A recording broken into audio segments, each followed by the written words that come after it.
तो दोस्तों आज मैं एक्सप्लेन करने वाला हूँ एक बहुत ही बेहतरीन टर्किश हॉरर मूवी को जिसका नाम है महलूकात। ये मूवी 2022 में ही रिलीज करी गई थी और इसके अंदर काफी गट रेंचिंग और काफी हॉरिबल सीन्स हैं। तो भैया एक वार्निंग है, अगर आप ऐसे सीन्स को नहीं देख सकते हो तो वीडियो को अभी बंद कर दो। लेकिन अगर ये सुनकर क्यूरियोसिटी जाग गई है तो वीडियो को पूरा देखना, आपको सुनने में और देखने में काफी इंटरेस्टिंग लगेगा। तो चलिए अब बिना किसी देरी के चलते हैं सीधा वीडियो की तरफ। तो कहानी की शुरुआत होती है तुर्की या फिर टर्की के मार्डिन के अंदर ही एक गांव मर्सी से, जहां पर हम अरफ नाम के एक आदमी को देख पाते हैं, जहां पर वो 2 लड़कियों का एग्जॉर्सिज्म कर रहा था जो कि भयानक एंटिटी से पजेस हुई दिख रही थी। और दोस्तों यहाँ पर अरफ कोई और नहीं बल्कि सिज्जिन 3 का ओरहान है। और जिन को वो मोमेंट याद है, सालों पहले वाली बातें याद हैं कि टर्किश मूवीज हम कैसे एक्सप्लेन किया करते थे, बल्कि हम ही इन मूवीज का चलन इंडिया के अंदर लेकर आए थे। अगर आपको याद है सिज्जिन आपने देखी है तो जरूर बताना, और अगर नहीं देखी है तो सिज्जिन मूवी सीरीज मैंने पूरी एक्सप्लेन करी है, आप जाकर जरूर देखना, काफी इंटरेस्टिंग है। उन सभी मूवीज का लिंक आपको नीचे डिस्क्रिप्शन में और पिन्ड कमेंट में मिल जाएगा। खैर तभी वो अचानक से खुद को घने जंगलों के बीच जाता हुआ देख पाता है, जहाँ से एक आवाज आ रही थी, मेरी आंखों में देखो, जो आपने किया है उसके लिए आपको भुगतना पड़ेगा। ये आवाज उसे बार बार आ रही थी। तभी वो ये देखता है कि उसके आसपास 2 आत्माएं हैं जो कि उसको हॉन्ट कर रही थी। फिर हमको पता चलता है कि ये आत्माएं असल में उसकी बेटी हिलाल और पत्नी मैलक की होती हैं। फिर अरफ एक घर के पास जाता है जहाँ पर आग जलाकर एक जहरा नाम की लड़की सामने बैठी हुई थी, और वो लड़की किसी पजेस्ड हालत में होती है और वो अचानक से अजीब से एक्शंस करने लगती है। लेकिन जब अरफ उसके पास में जाता है तो वो उसे भाई बोलकर बुलाती है, जिससे हमको पता चलता है कि जहरा असल में अरफ की बहन है। अब इसके बाद में अरफ अपने कमरे में जाता है और ये देखता है कि उसकी बेटी हिलाल और उसकी पत्नी की लाश खून में लथपथ वहां पड़ी हुई थी, और तभी उसी समय वो दोनों वहां से गायब हो जाती हैं। जिसके बाद अरफ एक जगह जाकर बैठ जाता है और वहां पर पड़े हुए चाकू से खुद की ही जान लेने की कोशिश करने लगता है। लेकिन तभी उसका दूसरा हाथ उसे ऐसा करने से रोक लेता है और वो अपनी जान नहीं लेता, और हम ये समझ पाते हैं कि यहाँ पर कुछ भी ठीक नहीं चल रहा था। अब तभी अचानक से उसे उसकी बहन जहरा की आवाज आती है जो कि सीढ़ियों से गिर गई थी, क्योंकि असल में वो पैरों से अपाहिज थी और वो चल नहीं सकती थी। खैर अब वो उसे उठाकर अपने कमरे के अंदर लेकर जाता है। जिसके बाद हम मूवी के अंदर एक किरदार को देख पाते हैं जो कि एक बुजुर्ग हैं जिनका नाम बुरहान होता है। और अब वो घर के बाहर खड़े होकर अरफ को देख पाते हैं कि तभी उसके पीछे से उसे 2 आत्माएं दिखाई देती हैं, और वो उसको ये बोल रही होती हैं कि तुमसे ये नहीं हो पाएगा और तुम अपने घर चले जाओ। खैर अब बुरहान के घर पर हम उसकी पत्नी और उसकी पोती को देख पाते हैं जिसका नाम सहबत होता है, जहां पर बुरहान की पत्नी ये कहती है कि सहबत के पिता की मौत का जिम्मेदार कोई और नहीं बल्कि बुरहान ही है। उसके काम बहुत ही अजीब हैं जिसकी वजह से उनके घर पर हमेशा खतरा बना रहता है। डीमंस, एंटिटीज और ये जिन्स वगैरह हमेशा उनके आसपास भटकते रहते हैं। लेकिन सहबत ये बोलती है कि उसके पिता की मौत कैंसर की वजह से हुई थी, ना कि बुरहान की वजह से। अब देखो, अगर बात यहाँ पर अब जिन्स के बारे में चली चुकी है तो मैं आपको बताना चाहता हूँ 8 ऐप के बारे में, जो कि एक ऑडियो स्टोरी ऐप है। यहाँ पर कोई एड्स नहीं मिलेंगे और ये बिल्कुल ही मुफ्त आपको मिलेगा, और साउंड क्वालिटी तो अल्टीमेट लेवल की। जिसके साथ साथ मैं आपको रिकमेंड करूंगा पैरानॉर्मल पॉडकास्ट के बारे में। जैसे कि आपको पता ही है कि मुझे हॉरर स्टोरीज बहुत पसंद है, एंड आई एम श्योर कि आपको भी बहुत पसंद है, तो इसलिए आप चैनल के ऊपर हो। तो मैं हॉरर स्टोरीज ढूंढ ही रहा था कि जब मुझे एक इनक्रेडिबल पॉडकास्ट मिला जिसका नाम है द इंडियन पैरानॉर्मल पॉडकास्ट। ये पॉडकास्ट IMDb के ऊपर 8.6 की शानदार रेटिंग के साथ है, 5 मिलियन से भी ज्यादा बार सुना जा चुका है, और इसके अंदर 100 से ज्यादा एपिसोड्स हैं, जिसके अंदर ऐसी ही डरावनी कहानियां सुनने को मिलती हैं जो कि मैंने कहीं और नहीं सुनी है। आई गारंटी कि अगर आप एक बार सुनोगे तो सुनते ही रह जाओगे। और ये मेरा पर्सनल फेवरेट ऐप है राइट नाउ, क्योंकि फ्री है, कोई भी ऐड नहीं आते, तो इंटरप्शंस बिल्कुल नहीं होंगी। और ये वाला जो पॉडकास्ट है वो आपको सिर्फ 8 ऐप पर ही मिलेगा, और ये बिल्कुल फ्री है। इसकी ऑडियो क्वालिटी एकदम टॉप नॉच है, नेक्स्ट लेवल का एक्सपीरियंस आता है, और जो पॉडकास्ट मैंने अभी सुना था उसको मैं बिल्कुल इमेजिन कर पा रहा था। तो अगर आप भी मुझ जैसे ऑडियो स्टोरीज के शौकीन हैं तो मैं सजेस्ट करूंगा कि आप इस ऐप को जरूर ट्राई करें, और मेरी गारंटी है कि आपको ये जरूर पसंद आएगा। और ऐप को डाउनलोड करने के लिए बस प्ले स्टोर पर जाइए, 8 सर्च कीजिए, और आपको आसानी हो इसलिए मैंने ऐप का लिंक आपको डिस्क्रिप्शन में भी दे दिया है। आप वहां से डायरेक्टली डाउनलोड कर सकते हैं, साथ ही साथ कमेंट सेक्शन के अंदर भी आपको लिंक मिल जाएगा। तो चलिए अब कहानी पर वापस आते हैं।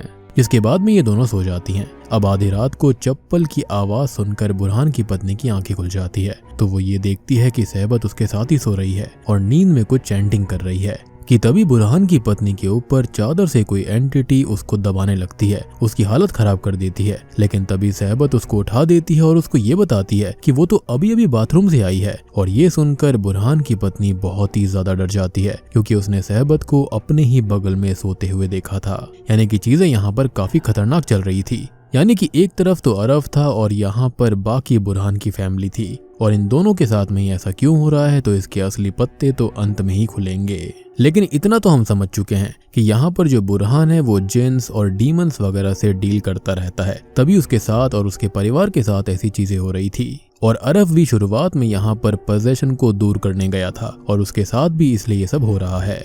खैर दूसरी तरफ हम जहरा को फिर से देख पाते हैं जो कि दिमागी रूप से ठीक नहीं लग रही थी। वो ये बोल रही थी कि मुझे अपने भाई को सब कुछ सच बता देना चाहिए। और तभी हम इस मूवी का एक काफी क्रीपी सीन देखते हैं। वो एक बिच्छू को अपने मुंह में डालकर खाने लगती है। खैर तभी हमें अरफ को दिखाया जाता है जिसको अपनी बेटी हिलाल की स्पिरिट दिखाई देती है और वो उसको नेकलेस देती है जो कि उसने उसे तोहफे में दिया था। और एक सीन के अंदर उसकी एक पुरानी याद भी हम देख पाते हैं कि तभी उसकी बेटी हिलाल की आत्मा अचानक गायब हो जाती है और वो नेकलेस अपने पास रख लेता है।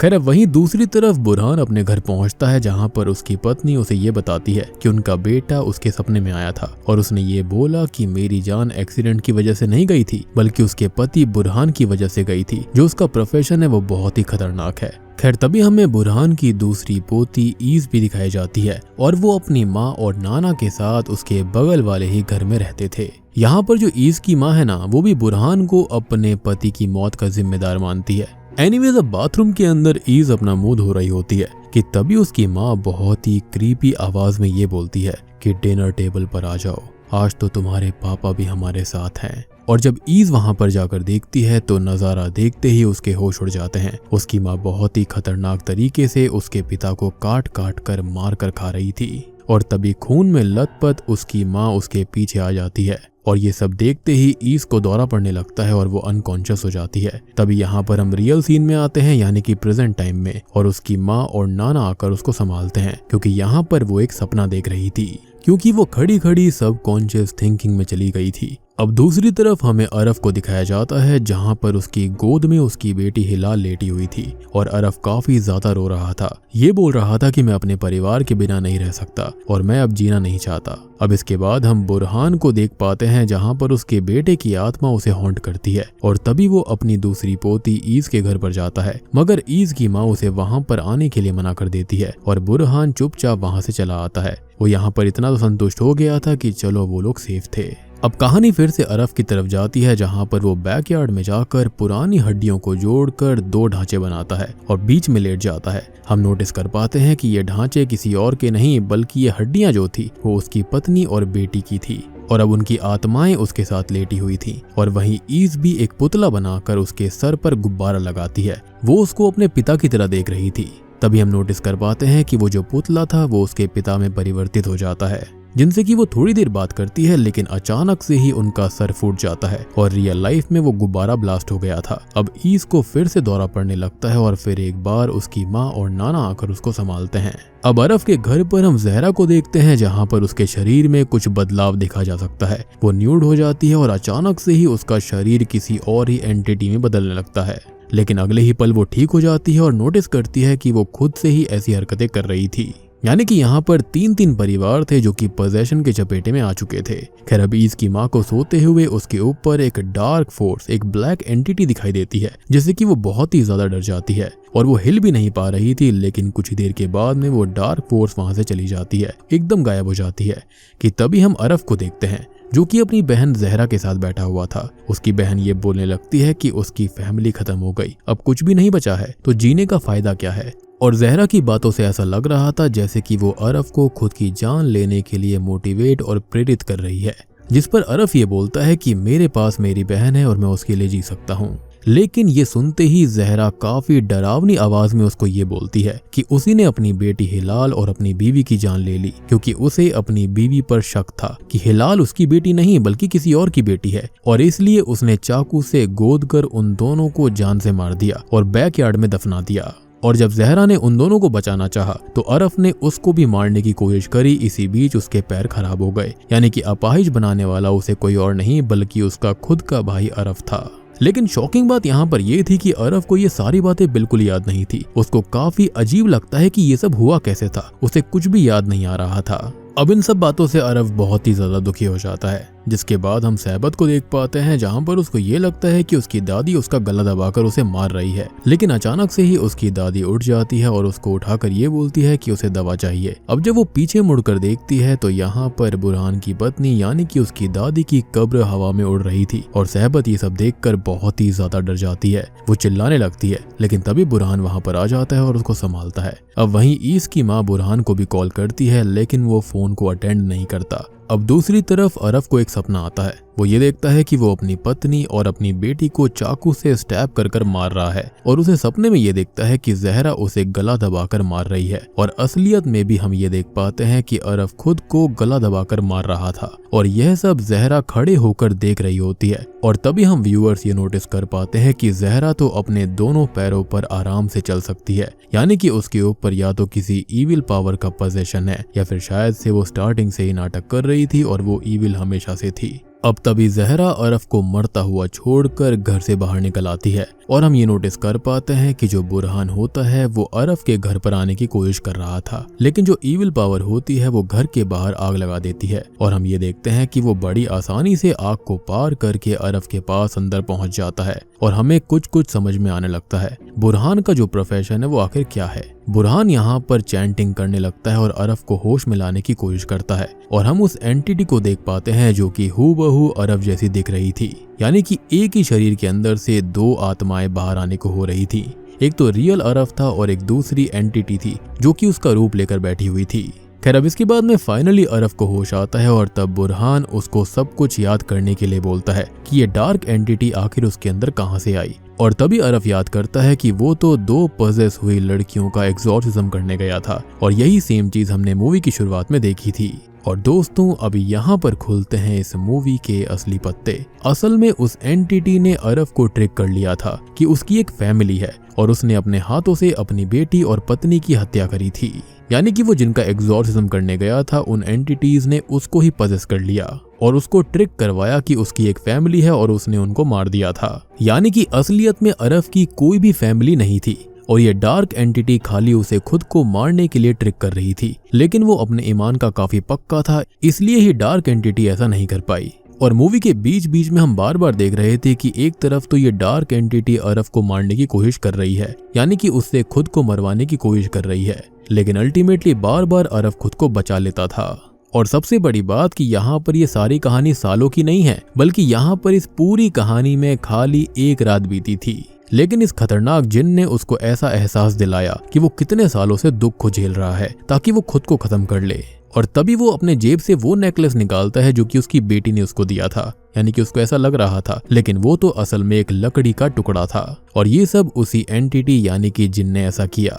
और ये एंटिटी ऐसा इसलिए कर रही थी क्योंकि अरफ एक एग्जॉर्सिस्ट था, एक साइकिक था जो कि पजेस्ड हुए लोगों की मदद किया करता था। और मुझे ऐसा लगता है कि उसने पास्ट में किसी न किसी जिन को मारा होगा या फिर उसका एग्जॉर्सिज्म किया होगा, जिसके चलते ये उससे बदला लेना चाहते थे। खैर अब बुरहान यहाँ पर अरफ को ये बताता है कि पुराने समय में फायर एग्जीक्यूटर या फिर फायर एग्जीक्यूशनर बनने के लिए जो लोग हुआ करते थे वो अच्छे लोगों को ईविल पावर से पजेस करवाया करते, उनको टेस्ट करवाया करते थे, और जो इसको सहन कर लेता था वो एक बहुत ही अच्छा फायर एग्जीक्यूटर या फिर फायर एग्जीक्यूशनर बन जाया करता। और उसने भी बहुत ही अच्छा काम किया, वो एक अच्छा फायर एग्जीक्यूशनर या फिर एग्जीक्यूटर बन चुका है, जो कि बुरहान खुद भी है। इसके लिए मेंटली बहुत ही स्ट्रांग होना पड़ता है, आपकी विल बहुत ही स्ट्रांग होनी चाहिए। और ऐसा इसलिए था क्योंकि अरफ ने बहुत ही दुख और तकलीफ झेला था और उसने खुद को मारा भी नहीं, जो कि इस बात का प्रमाण है कि वो एक बहुत ही अच्छा फायर एग्जीक्यूटर बन गया है। अब यहाँ पर बुरहान ये बताता है कि ये एंटिटी या तो जिन या फिर हमजात हो सकती है, और साथ ही साथ हमको ये पता चलता है कि जहरा असल में अरफ की बहन नहीं है, बल्कि एक अपाइज है जिसके घर में अरफ रहता था और उसको भी इस एंटिटी ने पजेस करके रखा हुआ था। इसी वजह से बुरहान और उसकी फैमिली को भी ये एंटिटी हॉन्ट कर रही थी।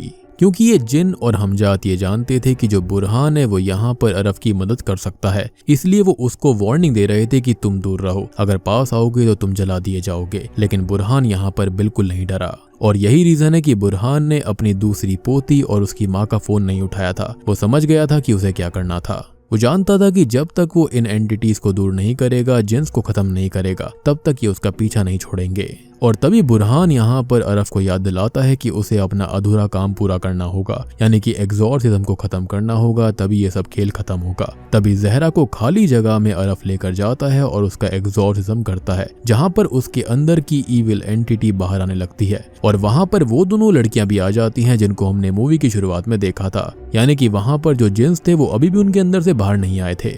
खैर अब ये जिन्स और एंटिटीज मिलकर अरफ को फिर से कमजोर करने की कोशिश करती हैं, लेकिन अरफ इस बार बिल्कुल भी पीछे नहीं हटता और साफ ईमान के साथ एग्जॉर्सिज्म करता रहता है। और तभी हम उस भयानक एंटिटी का चेहरा भी देख पाते हैं, लेकिन सच्चे मन और नेक ईमान की मदद से वो कामयाब हो जाता है और अरफ ने यहाँ पर एग्जॉर्सिज्म कंप्लीट कर लिया था। यानी कि अरफ ने इन तीनों जिन्स को अपनी दुनिया में भेज दिया था, इन 3 लड़कियों की और 3 परिवारों की जान बचा ली थी। और बूम, इसी के साथ में ये मूवी यहीं पर खत्म हो जाती है। तो दोस्तों ये थी महलूकात फिल्म की कहानी। उम्मीद करता हूँ कि आपको ये टर्किश हॉरर मूवी पसंद आई होगी। यहाँ पर ओरहान की एक्टिंग काफी बढ़िया है और हम जानते हैं कि ओरहान काफी बढ़िया एक्टिंग करता है। सिजन 3 में इसने काफी बढ़िया एक्टिंग करी थी और शायद से सिजन 5 के अंदर भी इसी का रोल था, वहां पर भी इसने काफी बढ़िया एक्टिंग करी थी। और बात रही इन सपनों की जो कि बीच बीच में इन लोगों को आ रहे थे, तो जितने भी मेरे पुराने व्यूअर्स हैं जिनको टर्किश मूवीज का आइडिया है, वो जानते हैं कि जो जिन्स होते हैं वो इसी तरह सपने में आकर डराते हैं। वो इंसान को ड्रीम्स के अंदर ही मारने की कोशिश करते हैं, लेकिन होता यह है कि इंसान रियल लाइफ में मारा जाता है।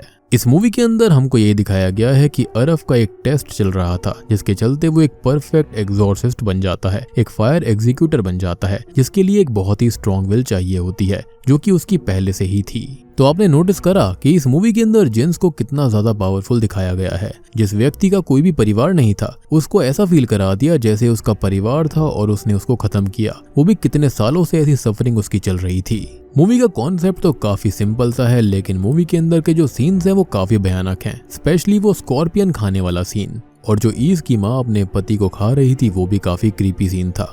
और हाँ, अगर आप इस फिल्म को देखना चाहते हैं तो आप इसे ऑनलाइन ही यूट्यूब पर देख सकते हैं। उसका लिंक मैं आपको नीचे डिस्क्रिप्शन में दे दूंगा, जाकर जरूर चेकआउट करना। उम्मीद करता हूँ कि काफी टाइम बाद आपको एक टर्किश हॉरर मूवी की एक्सप्लेनेशन अच्छी लगी होगी। और अगर आप चाहते हैं कि मैं और टर्किश मूवीज को भी एक्सप्लेन करूँ तो कमेंट के अंदर लिख देना। बहुत ही मजेदार ऐप है, हाई क्वालिटी ऑडियोज आपको मिलेंगी, कोई भी यहाँ पर रिस्ट्रिक्शंस नहीं है, कोई भी एड्स आपको नहीं मिलेंगे, तो आपको सुनने में काफी मजा आएगा, एक्सपीरियंस नेक्स्ट लेवल का होगा। तो वीडियो पसंद आई हो तो लाइक कर देना, चैनल के ऊपर नए हैं तो सब्सक्राइब कर लीजिए। तो मैं आप सबको मिलता हूँ अगली वीडियो के साथ में, तब तक के लिए